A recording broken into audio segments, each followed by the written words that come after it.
গ্রাহক যদি বাসায় কোনো কিছু ব্যবহার না করে এভাবে যদি অটোপাস দিতে থাকে তাহলে অটোমেটিক 200, 250, 300 ইউনিট, 1000, 10,000 ইউনিট পর্যন্ত এরকমের মিটার উঠে থাকে। এটা হচ্ছে আমরা যেহেতু মিটার রিডার কাম মেসেঞ্জার, এই মিটার অটো যে পালস দেয়, মিটারে যে অটো পালস দেয়, এটা আমাদের চোখে প্রথম ধরা পড়ে। যেমন ধরেন আমরা যখন সাইডে যাই, গমন করি, গ্রাহকের বাসায় যাই, মিটার যখন দেখি তখন দেখা গেছে আমি যে মিটারটা প্রতি মাসেই দেখি যে গ্রাহকের ব্যবহার 30 ইউনিট, আমি পরের মাসে হঠাৎ করে যাই দেখি যে এই মিটারের ব্যবহার আছে 300 ইউনিট। তখন আমরা অবাক হয়ে যাই। তখন গ্রাহকের কাছে জিজ্ঞেস করি এবং বলি যে মিটার কবে দিছে। মিটার বলে যে 2 মাস আগে আমি চেঞ্জ করে আনছি, আগে বিদ্যুৎ বিল বেশি আসতো, 2 মাস আগে লাগাইছি। আমি বলছি 2 মাস আগে লাগাইছেন, আপনার ব্যবহার 30 ইউনিট, প্রতি মাসে এই মাসে 300 ইউনিট কেন? আপনি কি কোনো কিছু ব্যবহার করছেন? ওনার ভাষা হচ্ছে যে না, আমি তো বাসায় ব্যবহার করি না, আমি আগেও যা ব্যবহার করতাম এখনও তাই ব্যবহার করি।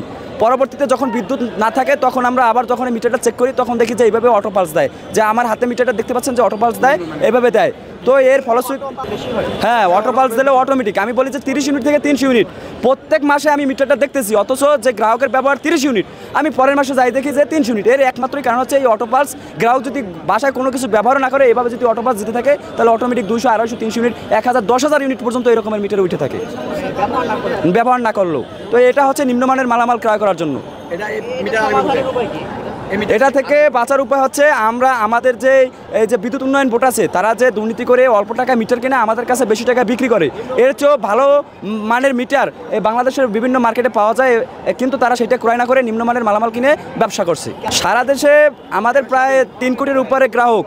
এরকমের দেখা যায় যে এক একটা সমিতিতে 80-90 লাখ গ্রাহকের মধ্যে মাসে আপনার 5 থেকে 10,000 মিটার এভাবে শুধু অটো পালসেরই পাওয়া যায়। হ্যাঁ, গ্রাহকের টাকা দিতে হয় এবং এই বিদ্যুৎ বিল যখন এই অটো পালসের কারণে বেড়ে যায় তখন গ্রাহকের ভোগান্তি হয়।